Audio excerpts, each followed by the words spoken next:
Olá, povo de Deus, Maranata, que Deus abençoe você, que Deus fortaleça a sua fé. Estamos chegando para mais uma mensagem da Palavra de Deus aqui no canal. Se você ainda não é inscrito no canal, inscreva-se no canal, ative as notificações para você não perder nenhum dos nossos conteúdos.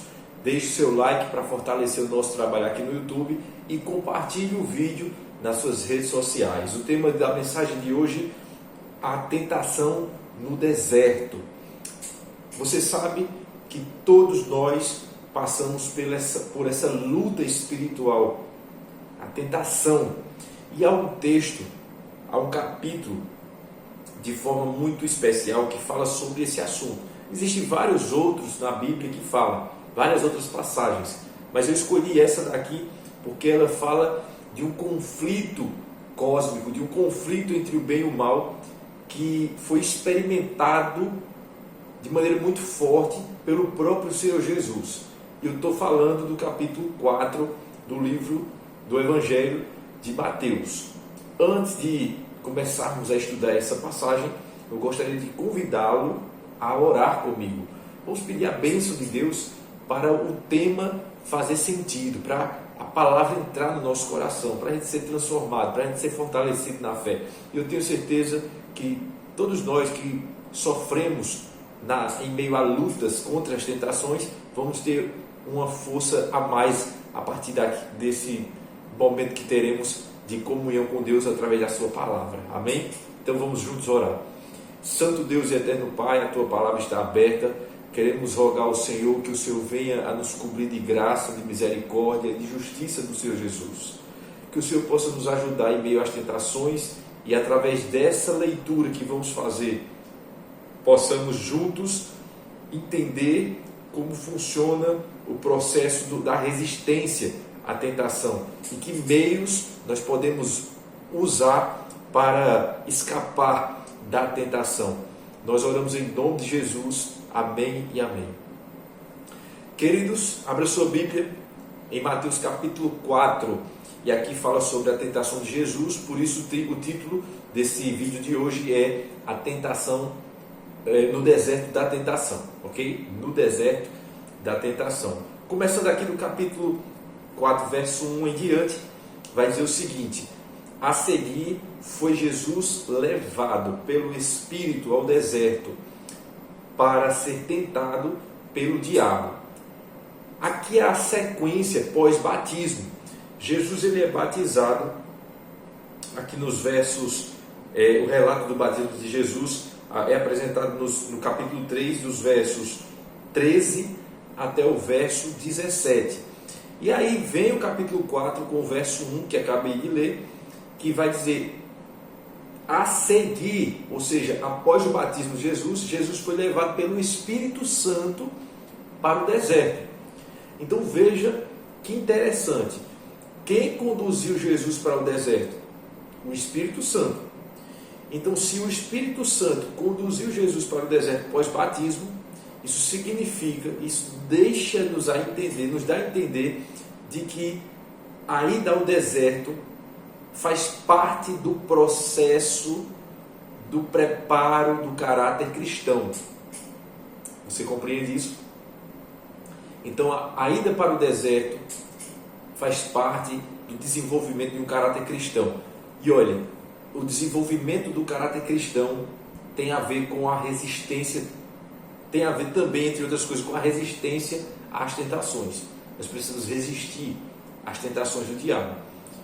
Um outro assunto importante que eu posso falar com você nesse momento é que muitas pessoas, até por falta de entendimento do que é o processo de lapidação do caráter do ser humano da parte de Deus, muitas pessoas não entendem porque ao batizar-se e entrar para a igreja começam a sofrer em várias áreas da vida, sofrer ataque, sofrer perseguição, sofrer todo tipo de coisa.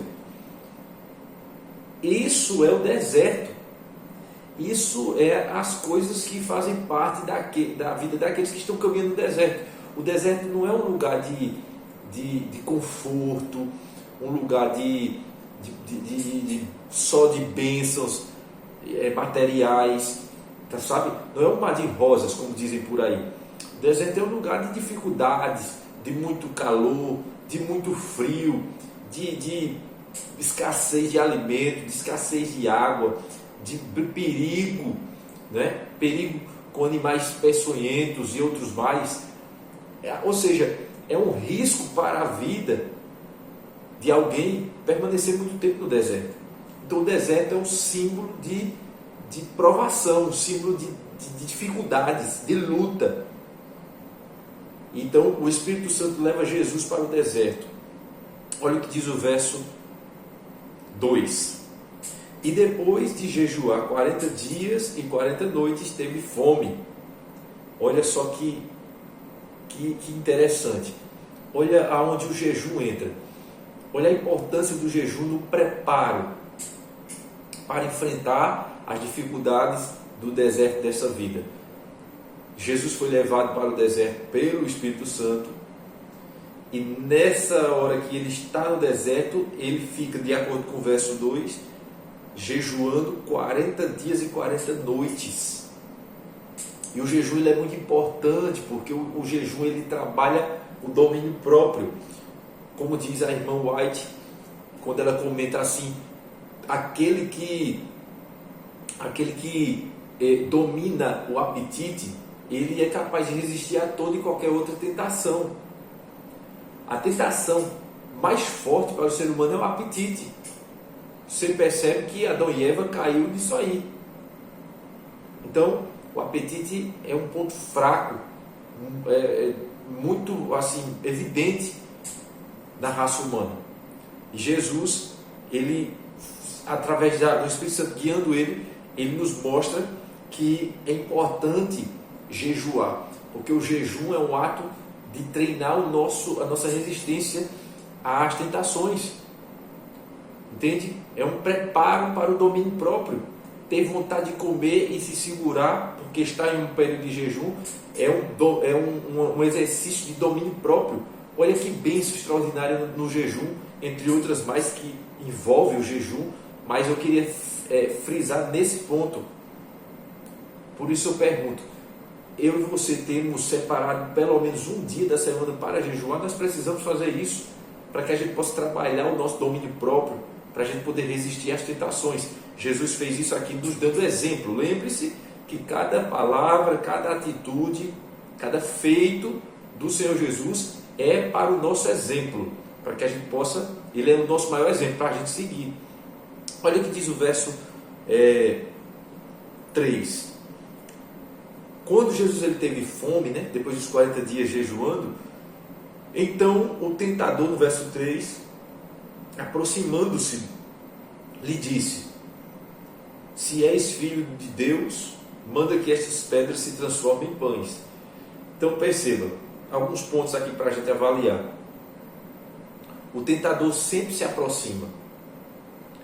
Então perceba que Satanás sempre vai se aproximar, sempre.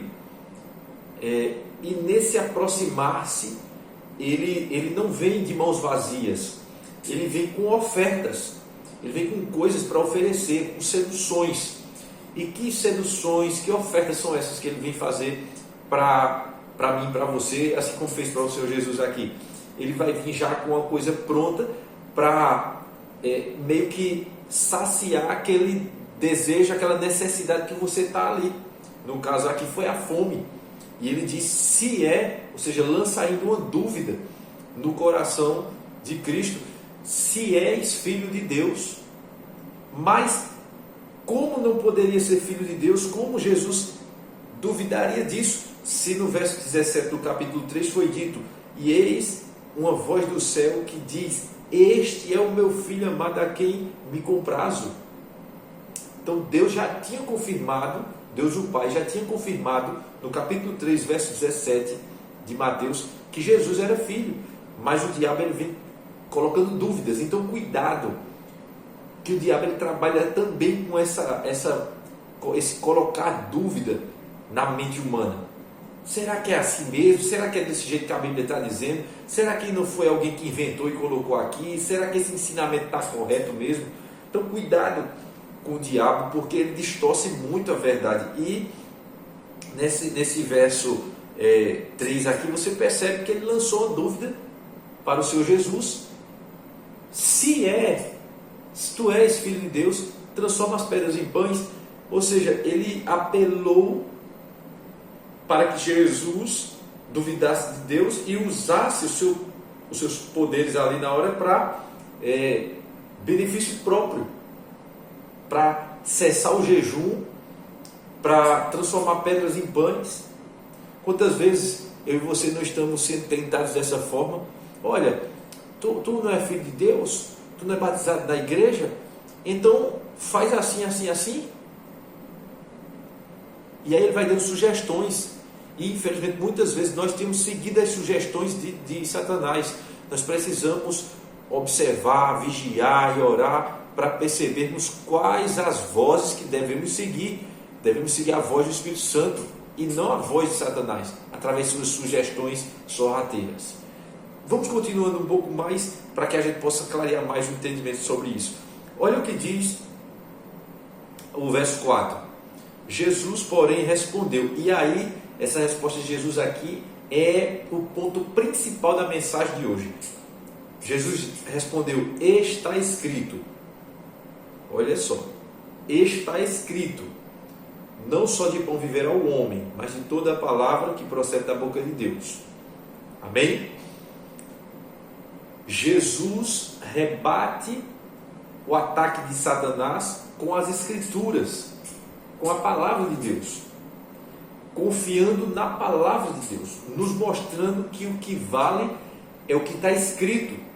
E aí Jesus cita um texto do Antigo Testamento que diz: não só de pão viverá o homem, mas de toda a palavra que procede da boca de Deus. Ou seja, eu não vou viver pela vontade humana, eu vou viver pela palavra de Deus, pela vontade de Deus, pelo que Deus revelou em sua palavra. Está escrito. Amém, queridos? Está escrito. Eis aí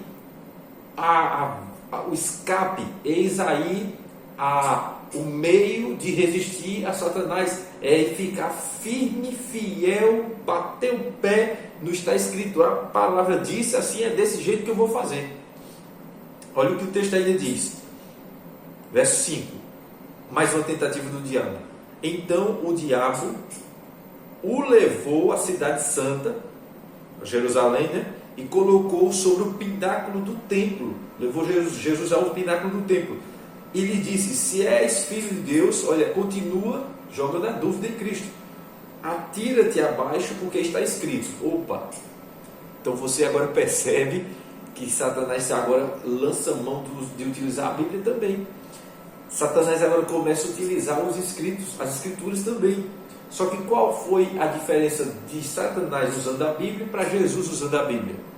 Jesus usou a Bíblia dentro do contexto, como ela é. Satanás a tira do contexto para usar, para dizer uma coisa que a Bíblia não disse. E aí ele usa um texto. Olha o que ele diz, olha o diabo tentando pregar, olha só.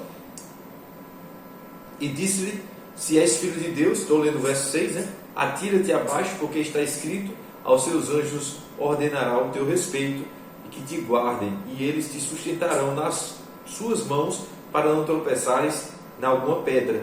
Então ele puxa agora um salmo e começa a recitar esse salmo aqui para Jesus. Meu amigo e minha amiga, você percebe que o diabo também usa a Bíblia? Você percebe que o diabo também prega? Que o diabo também diz: está escrito?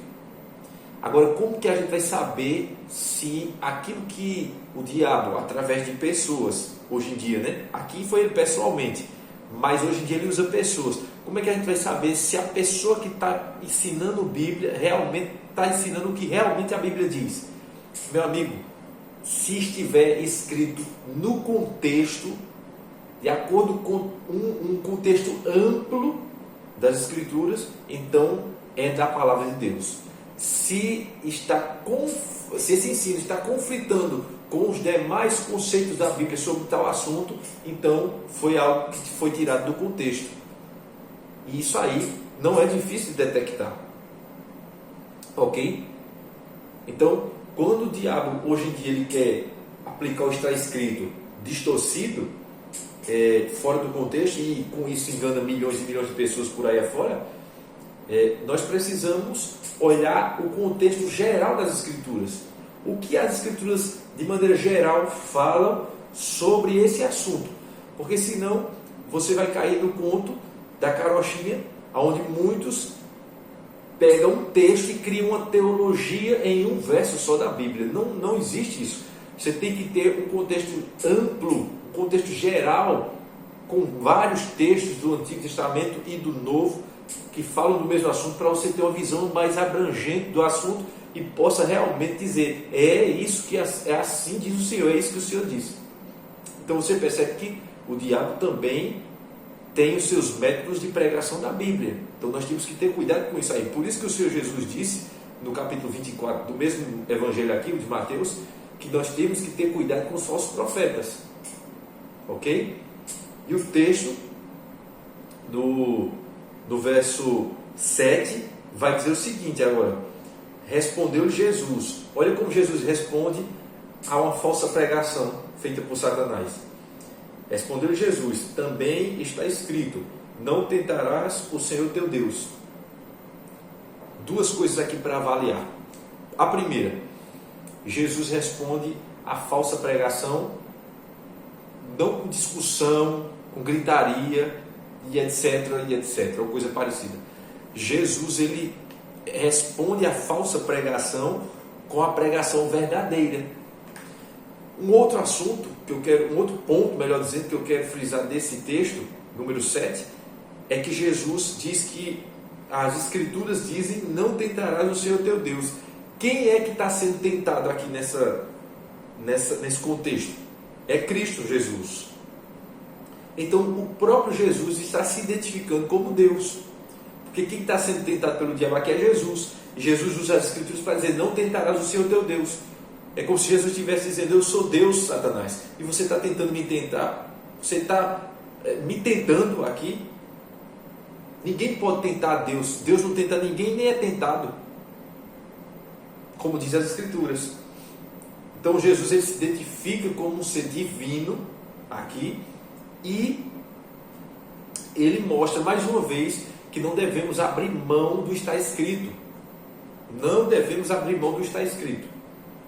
O outro ponto importante é o que é dito no verso 8 e 9.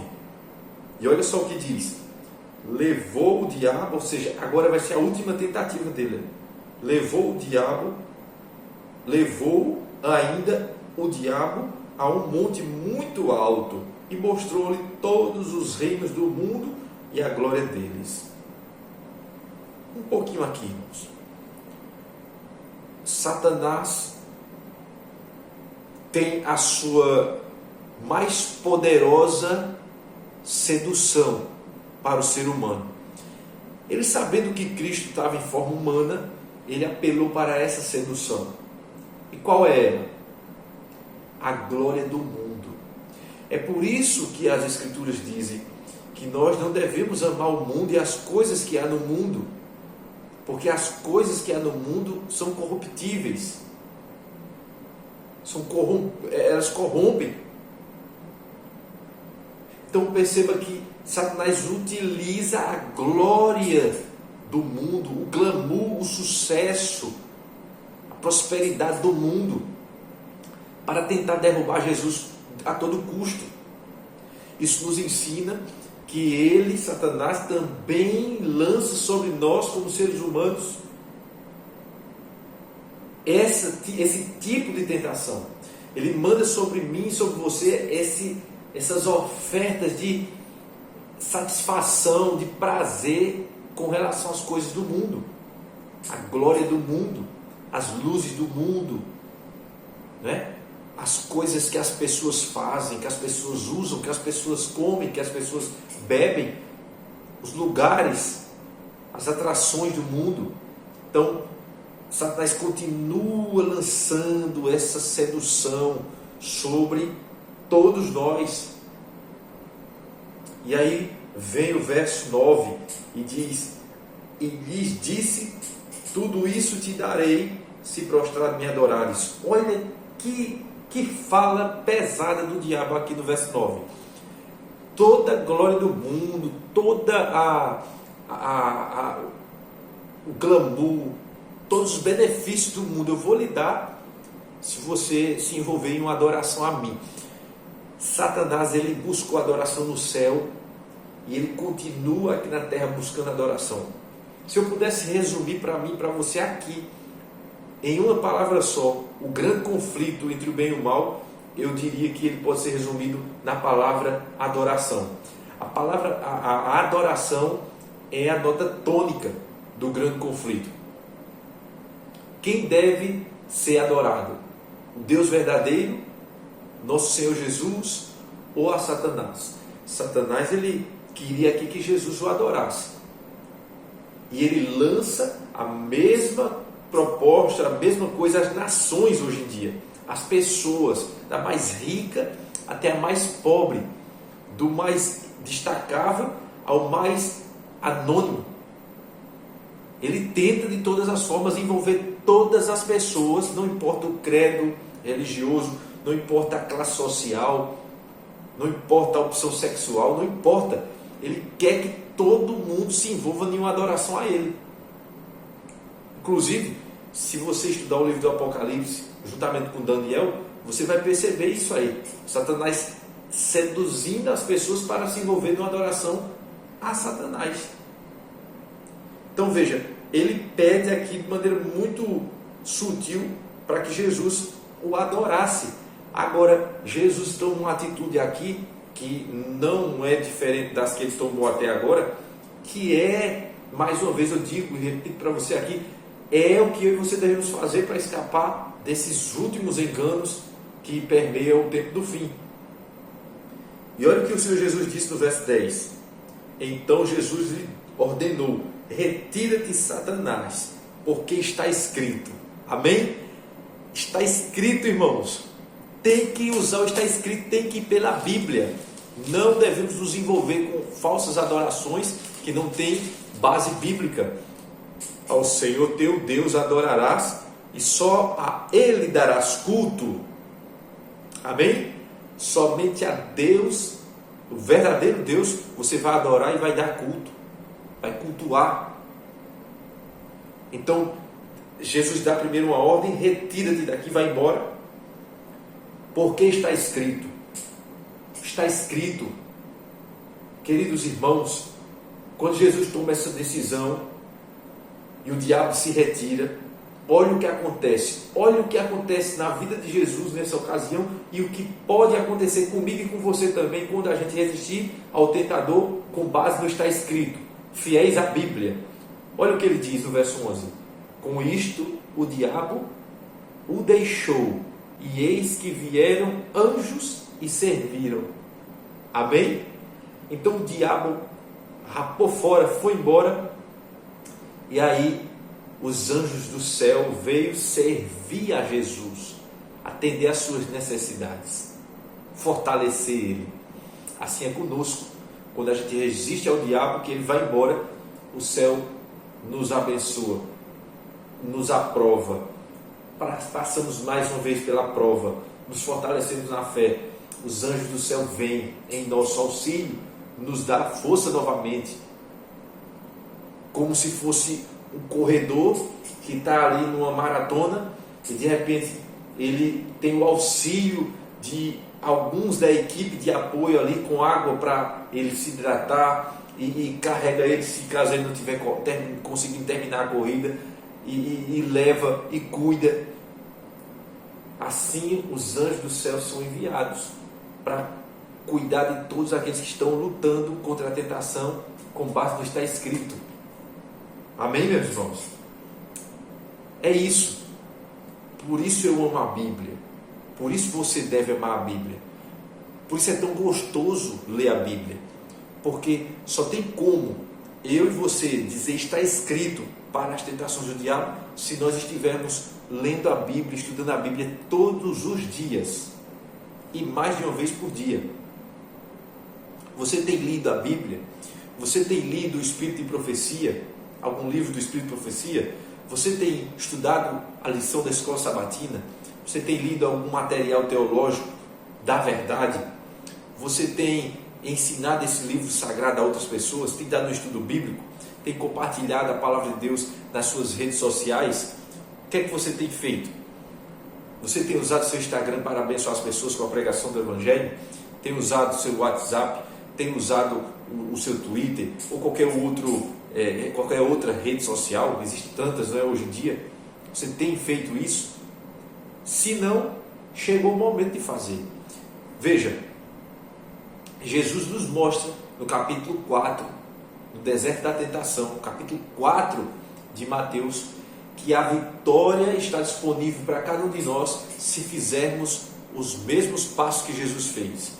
Confiança total na palavra de Deus, jejum, oração, caminhada no deserto, confiança na Bíblia, mesmo quando tudo parecer que nada está favorável, confiar na Bíblia.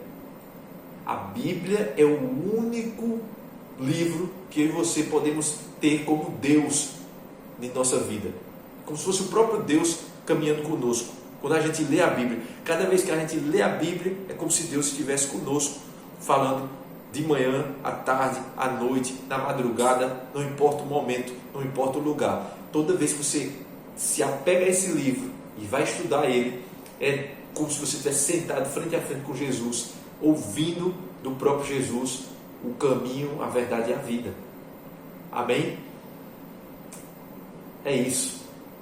Quero convidar você a orar e quero apelar ao seu coração para você dar lugar na sua vida a esse livro, ao estar escrito, para que você possa caminhar pelo deserto da tentação da sua vida. Cada um tem, né, o seu deserto da tentação, de maneira correta, de maneira segura, caminhar de maneira segura, como está escrito. Ah, por que você não come tal coisa? Porque está escrito. Por que vocês não assistem tal coisa? Porque está escrito. E por que você não ouve tal música? Porque está escrito. Por que você não se veste com tal roupa? Porque está escrito. Você está entendendo? Ah, por que você não frequenta tal lugar? Porque está escrito. Ah, por que precisa ir para a igreja? Porque está escrito. E por que precisa ler a Bíblia todo dia? Porque está escrito. Por que você acredita que Jesus vai voltar? Porque está escrito. Por que precisa evangelizar as pessoas? Porque está escrito. E é assim, meus irmãos, não está escrito, não está escrito, não está escrito, que a gente vai de vitória em vitória, em vitória, em vitória, até o momento final, até Jesus voltar. O que é que você acha? É bom ou não é? Lógico que é. Então eu quero convidar você, nesses instantes finais dessa mensagem, para orar comigo nesse sentido, para que a gente possa pedir que o Espírito Santo nos abençoe, nos fortaleça, que Deus nos dê poder para que esse livro ele saia desse papel, dessas páginas de papel, e ele possa morar em nosso coração, possa encontrar morada em nosso coração, possa germinar e possa dar frutos para a vida eterna. Feche seus olhos, vamos juntos orar. Querido Pai Celestial, todos nós estamos caminhando no deserto. Muitos estão entrando no deserto agora, outros já entraram há muitos anos. Uns estão começando a caminhada, outros estão aí já há um bom tempo caminhando. E nós queremos te pedir que o Senhor nos dê força nesses momentos, porque no deserto, como bem sabemos, ó Deus, não é lugar de conforto, mas de luta, de escassez, de dificuldades, de riscos, de ameaças. Nos ajuda, ó Deus, a nos apegar à Tua palavra, a seguir o Teu Evangelho, a Tua santa palavra. Nos ajuda a fazer como Jesus fez, se confiar apenas no Senhor, confiar no que está escrito, e não dar ouvidos às sugestões do mal. Abençoe esse homem, essa mulher, esse idoso, essa criança que ora comigo agora. Que cada um de nós possamos ser transformados por essa mensagem do Senhor, que nós possamos compartilhar com mais pessoas esse vídeo, para que vidas sejam abençoadas e preparadas para a Tua volta. Nós oramos agradecidos no nome santo de Jesus. Amém e amém. Graça e paz a você, Deus abençoe você e sua família, e os vejo no próximo encontro aqui no canal. Deus abençoe você.